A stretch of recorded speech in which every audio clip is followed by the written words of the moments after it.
The grand amphitheater of the Galactic Senate stretched across 7 levels, each ring representing a different tier of civilization. At the bottom sat the founders' ancient species who had mastered faster-than-light travel millennia ago. Above them, the established races held their positions with quiet dignity. Higher still, the developing civilizations watched with careful eyes, knowing their words carried less weight in the cosmic order. And at the very top, in the observer's gallery, sat Ambassador Kate Miller of Earth. The humans had been granted membership just 3 years ago, after their first successful warp drive test. It was a courtesy position, really a way for the galaxy's elder races to keep an eye on the newcomers, without giving them any real power. Earth's single vote in the Senate was largely symbolic, a gesture of goodwill that cost the founders nothing. Kate adjusted her simple black suit, a stark contrast to the flowing robes and ceremonial armor worn by the other delegates. She had been a diplomat for 15 years, but nothing had prepared her for this moment. The weight of representing her entire species pressed down on her shoulders like a physical force. The current debate concerned the Helix. Trade accords, a complex agreement that would regulate commerce between the core worlds and the outer rim territories. For the past 6 hours, species after species had taken the floor, each delivering carefully crafted speeches that danced around the real issues while protecting their own interests. Senator Varix of the Altonian Confederation stood at the central podium, his crystalline form catching the chamber's amber light. The proposed mineral extraction quotas fail to account for the delicate ecosystem balance of frontier worlds, he intoned, his voice carrying the weight of 10,000 years of galactic politics. We must consider the long-term implications of. Kate found herself studying the faces around her. The Altonians, with their living crystal bodies, communicated through harmonic resonance as much as words. The Threk delegation's insectoid features remained impassive, their compound eyes reflecting fragments of light. The mammalian Korath kept their heads lowered, thick fur hiding their expressions. All of them ancient. All of them wise in the ways of galactic civilization. All of them speaking in the careful, measured tones of beings who had learned that every word could shift the balance of power between star systems. Senator Varix continued his presentation, displaying holographic charts of resource distribution and environmental impact studies. The mathematics were elegant, the projections sophisticated. But Kate noticed something else, something that made her chest tighten with a familiar emotion. Every chart, every projection, every careful calculation ignored one simple fact. There were people living on those frontier worlds. Families, children, beings who had built lives in the spaces between the great powers, who would be swept aside by the machinery of galactic commerce. The senator concluded his remarks to polite applause, and Chancellor Morthek called for the next speaker. One by one, they rose, representatives of species that had watched stars be born and die, whose civilizations spanned multiple solar systems, whose wisdom had been tested across eons of galactic history, and one by one, they spoke of efficiency, of resource optimization, of strategic necessities and economic imperatives. Kate felt something stirring in her chest, a heat that had nothing to do with the chamber's temperature controls. It was the same feeling she'd had as a child when she'd watched the school bully pick on someone smaller. The same fire that had driven her to become a diplomat in the first place, believing that words could bridge any gap, that understanding could triumph over indifference. The debate dragged on, each speech more carefully neutral than the last. These beings had perfected the art of saying nothing while appearing to say everything.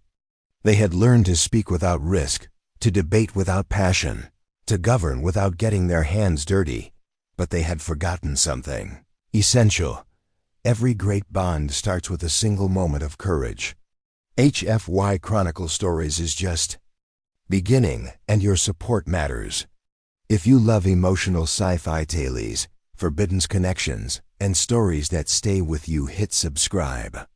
It's free, and it helps us bring more stories from the stars to you. Chancellor Morthic's voice boomed across the chamber as he called for the final round of statements. We have heard from all primary stakeholders regarding the Helix Trade Accords. Before we proceed to the preliminary vote, we will now hear from our observing members. The phrase observing members carried a subtle but unmistakable dismissal. Kate had heard it dozens of times during her tenure, a polite way of acknowledging that newer species could speak. But their words carried no real weight in the galactic order. Senator Crix of the Benthic Collective rose first, his aquatic form requiring a specialized breathing apparatus that made his words sound distant and watery. The collective recognizes the necessity of these trade agreements and defers to the wisdom of our senior members. Senator Eula of the Crimson Reach followed, her bird-like features sharp in the chamber's light. The Reach sees merit in the proposed framework and looks forward to continued guidance from the founder species. One by one, the junior members offered their brief, deferential statements. Each speech followed the same pattern: acknowledge the senior member's wisdom, express gratitude for being included, avoid saying anything that might be construed as criticism or independent thought. Kate watched this ritual with growing unease. These weren't the words of free beings expressing their genuine thoughts. They were the carefully rehearsed responses of species who had learned that survival in galactic politics meant never challenging the established order. Earth's representative may now speak, Chancellor Morthic announced, his tone suggesting this was merely a formality to be endured. Kate rose slowly, feeling the weight of thousands of eyes upon her. The chamber seemed to grow even larger as she made her way down the levels toward the speaking platform.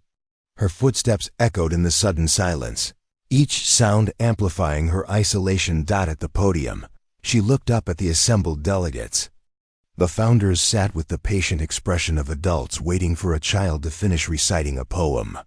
The established races appeared mildly curious, perhaps wondering what quaint perspective the humans might offer. The developing civilizations watched with sympathy, recognizing a fellow outsider about to deliver another meaningless platitude. Kate had spent weeks preparing her speech. 3 pages of carefully crafted diplomatic language that acknowledged the complexity of the issues while expressing Earth's gratitude for being included in the process.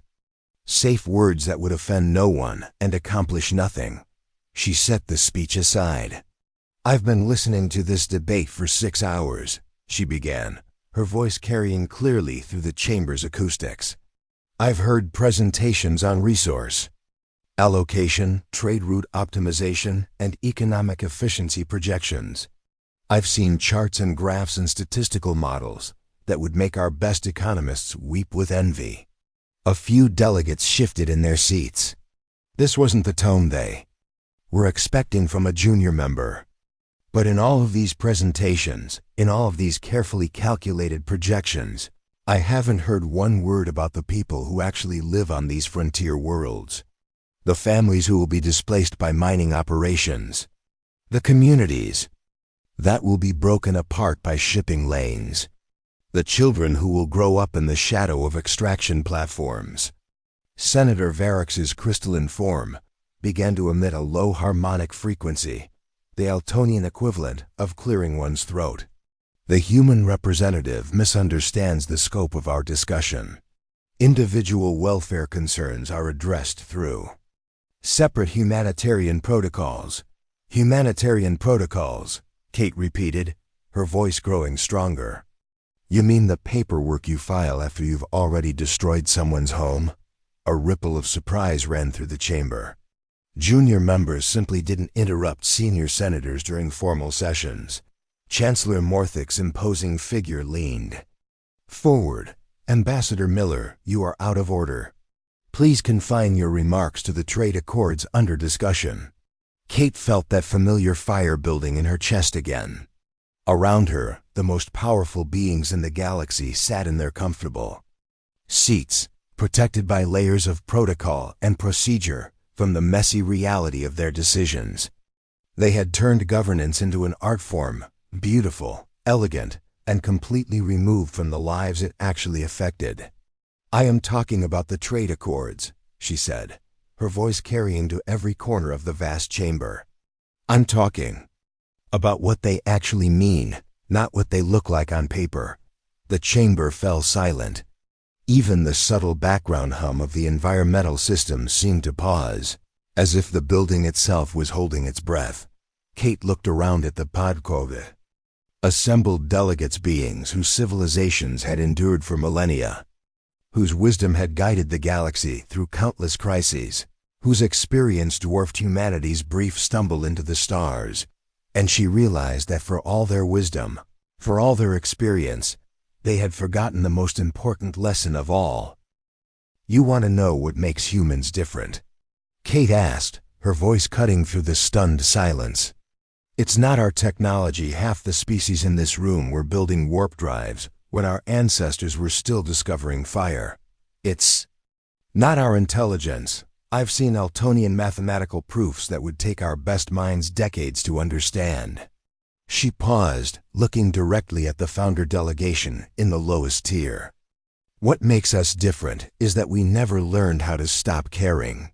Senator Varrix's harmonic frequency shifted to a more agitated tone. "Ambassador Miller, emotional appeals have no place in galactic governance. We have evolved beyond such." "Primitive? Primitive?" Kate's voice cracked like a whip.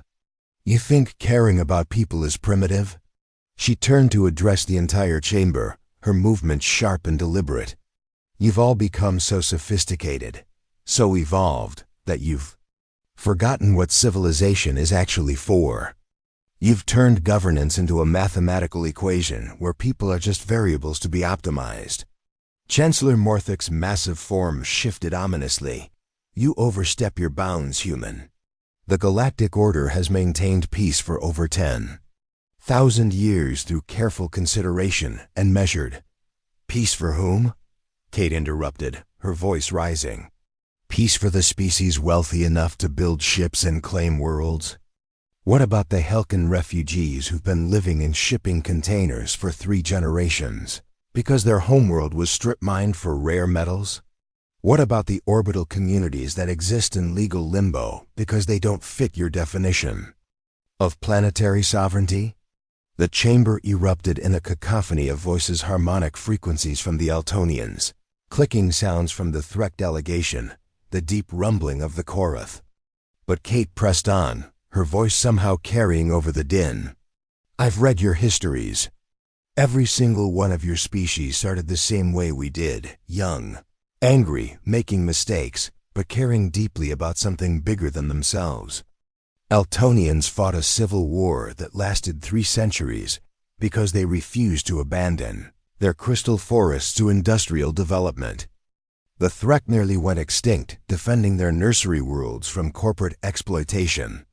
The noise began to subside as delegates realized she wasn't just ranting. She was reciting their own sacred histories back to them. The Korath cultural revolution started because a single mother refused to let her cubs be taken for military service. The Benthic Collective formed when 17 different aquatic species decided they'd rather die than let their oceans be turned into fuel processing plants. Kate's voice dropped to a whisper that somehow reached every corner of the chamber. "You all remember what it felt like to fight for something that mattered more than efficiency. You remember what it felt like to believe that some things were worth dying for." She looked up at the observer galleries where the newer species sat, in their designated seats. "But somewhere along the way, you forgot. You became so concerned with maintaining order that you forgot why order matters in the first place. You became so afraid of making mistakes that you stopped making choices. You learned to speak without saying anything, to debate without taking sides, to govern without actually governing." Senator Eula's sharp voice cut through the silence. "You accuse us of abandoning our principles, yet you offer no alternative. How would you have us proceed? Should we return to the chaos of the early galactic period? Should we risk war and suffering for the sake of your emotional satisfaction?" Kate smiled, and for the first time since she'd begun speaking, her voice carried a note of warmth. I'm not asking you to abandon wisdom for passion. I'm asking you to remember that wisdom without compassion is just clever cruelty. I'm asking you to remember that the point of all this, she gestured to the massive chamber around them, isn't to create perfect systems. It's to create systems that serve imperfect people. The chamber fell silent again, but this time, the silence felt different, heavier, more thoughtful. Kate took a breath, knowing she was about to cross a line that could never be uncrossed. The humans will vote against the Helix Trade Accords as currently written. The statement hit the chamber like a physical blow. In the 3 years since Earth had been granted membership, they had never cast a dissenting vote on anything.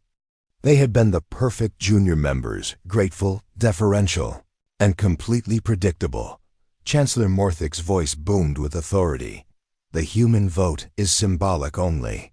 It carries no weight in the final tally. I know, Kate replied simply. But sometimes the most important thing you can do is stand up and say no, when everyone else is saying yes. The chamber remained frozen in shocked silence for several heartbeats. Then Senator Crix of the Bentha Collective slowly rose from his seat, his aquatic breathing apparatus creating small bubbles that caught the light. The collective ... He began, his watery voice trembling slightly. The collective also votes against the current proposal. A collective gasp rippled through the assembly. In the gallery above, Senator Eula's feathers rustled as she stood. The Crimson Reach stands with Earth and the collective. One by one, the junior members rose. Species that had never cast an independent vote in the entire history of their membership were suddenly finding their voices. The Korath delegate's thick fur bristled as he announced his opposition. The insectoid Threk representative's compound. Eyes glittered as she clicked her dissent. Within minutes, every single observing member had declared their opposition to the trade accords. Chancellor Morthic's imposing figure seemed to grow even larger as he surveyed the unprecedented rebellion. This is highly irregular. The observing members lack the experience and perspective necessary for such complex. With respect, Chancellor, interrupted Senator Drax of the Korath, his deep voice rumbling with barely contained emotion. Perhaps inexperience is exactly what this chamber needs. The old senator's words carried the weight of personal history. Kate had studied his file. Drax had been a junior diplomat during the Korath Cultural Revolution, one of the few who had maintained his ideals through decades of galactic politics. The human ambassador speaks truth, Drax continued, his massive frame turning to address the entire chamber. We have become so focused on maintaining stability that we have forgotten what we were trying to stabilize. We have created a system so perfect that it serves no one. Senator Varox's crystalline form began emitting rapid harmonic frequencies, the Altonian equivalent of agitation. This emotional rhetoric ignores the practical realities of galactic governance. The trade accords represent months of careful negotiation and compromise. Compromise, Kate repeated, stepping back to the podium. You keep using that word, but I don't think it means what you think it means. She activated the chamber's holographic display, bringing up the very charts and projections that had been presented throughout the day. But instead of focusing on the economic data, she highlighted something else entirely. According to your own projections, the mineral extraction operations will displace approximately 2 million beings across 17 different worlds. The new shipping lanes will require the demolition of 43 established settlements. The efficiency improvements will eliminate over 500,000 jobs in the Outer Rim territories. The numbers hung in the air like an accusation. You call this compromise, but I see something different. I see 2 million families being told their homes don't matter. I see 43 communities being erased from existence. I see 500,000 beings whose livelihoods are being sacrificed for the sake of fractional improvements in cargo delivery times. Kate's voice grew stronger with each word, carrying the accumulated frustration of humanity's brief but intense exposure to galactic politics. Where I come from, we have a saying, the road to hell is paved with good intentions, but this isn't even about good intentions anymore. This is about the road to hell being paved with carefully formatted spreadsheets and optimized resource allocation matrices. The chamber erupted again, but this time the cacophony was different. The junior members were no longer silent observers. They were active participants in a debate that had been conducted over their heads for too long. The Helkan refugees, called out Senator Urix of the Crystalline Reaches, have been waiting for resettlement assistance for over a decade. Yet we can approve mining operations that will create 2 million new refugees in a matter of months. The orbital communities provide essential services to the shipping lanes, added Senator Morth of the Void Walkers, but because they don't fit traditional planetary governance models, they have no legal recourse when their habitats are threatened. Chancellor! Morthuk raised his hand for silence, his authority still carrying weight despite the unprecedented revolt. Enough! The concerns raised by the observing members will be noted in the official record. However, the fundamental structure of galactic governance cannot be altered by emotional appeals. Why not? Kate interrupted, her voice cutting through the Chancellor's statement like a blade. The simple question hung in the air, somehow more powerful than all the complex arguments that had preceded it. Why can't galactic governance be altered by emotional appeals?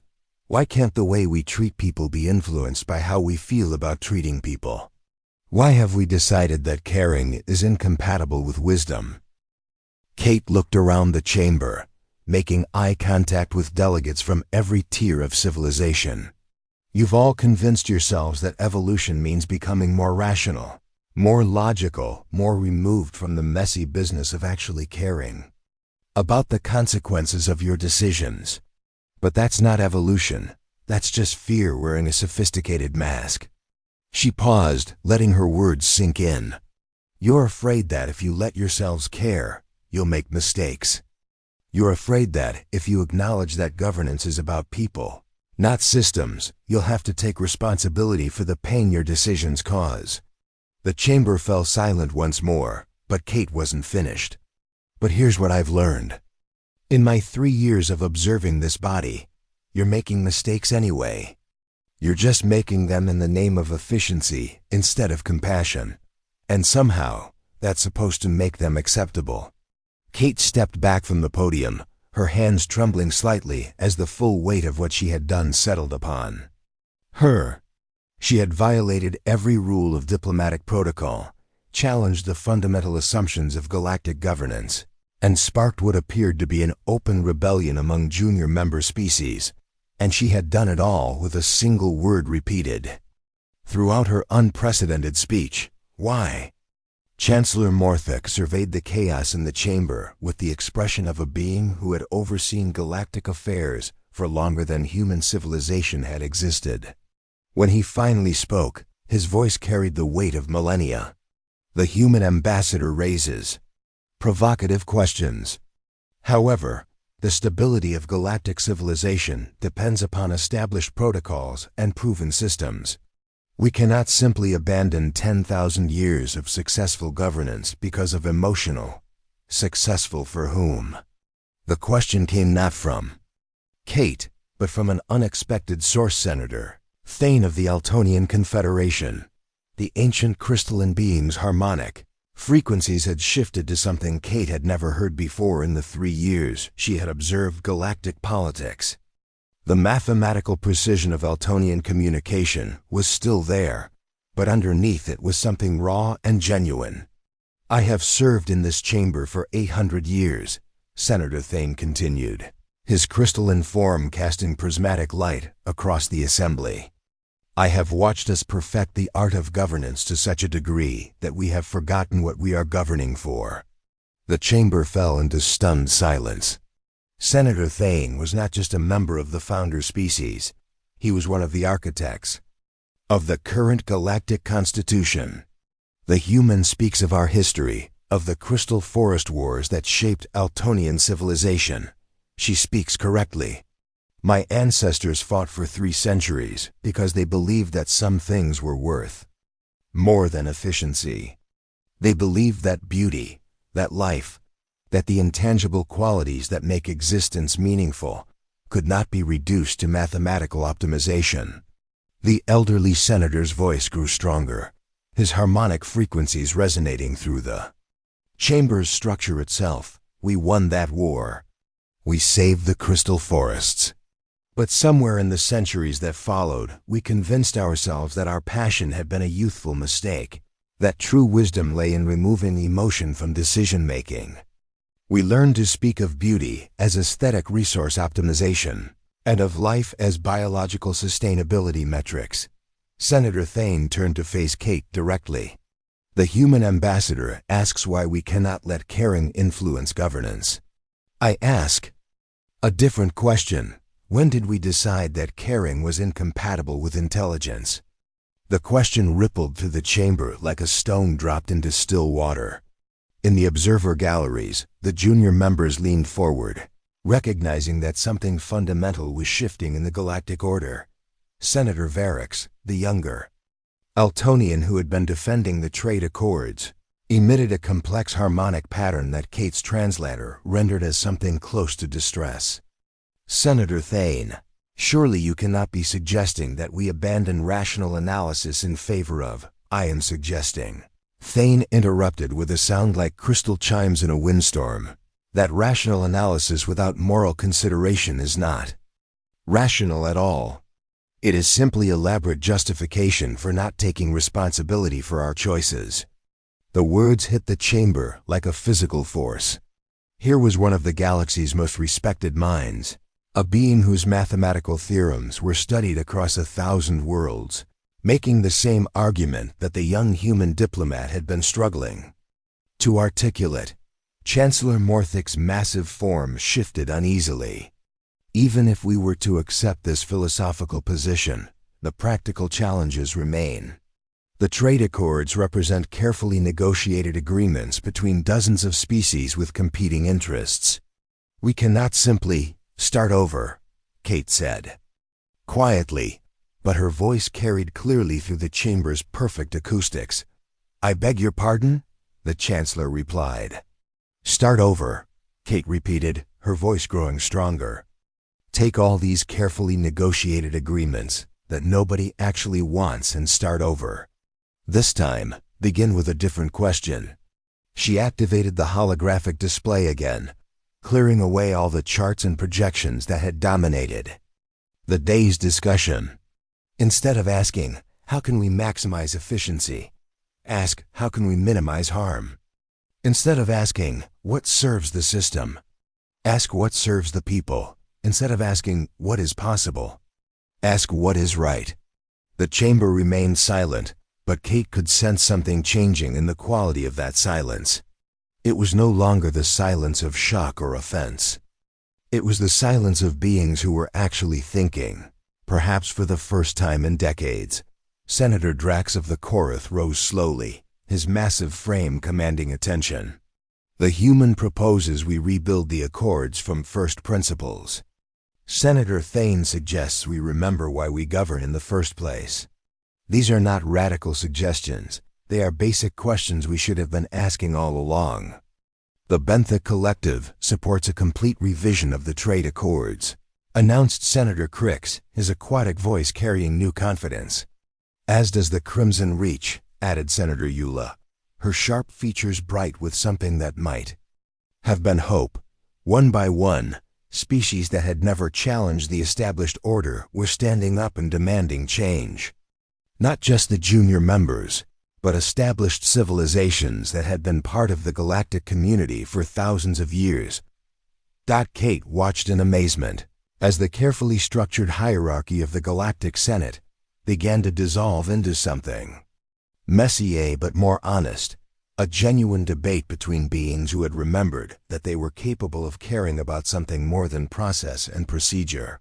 Chancellor Morthic called for order, but his voice lacked its usual authority.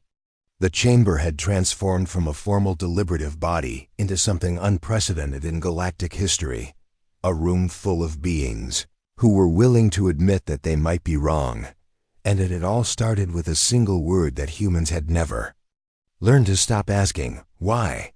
As the chaos of genuine democracy swirled around her, Kate allowed herself a small smile.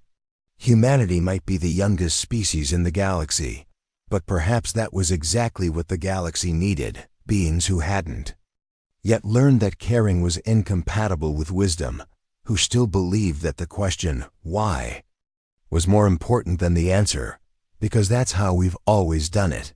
The revolution had begun not with weapons or threats, but with something far more powerful, the simple, stubborn human refusal to accept that efficiency was more important than empathy. And for the first time in 10,000 years, the galaxy was going to have to learn how to govern with its heart as well as its head.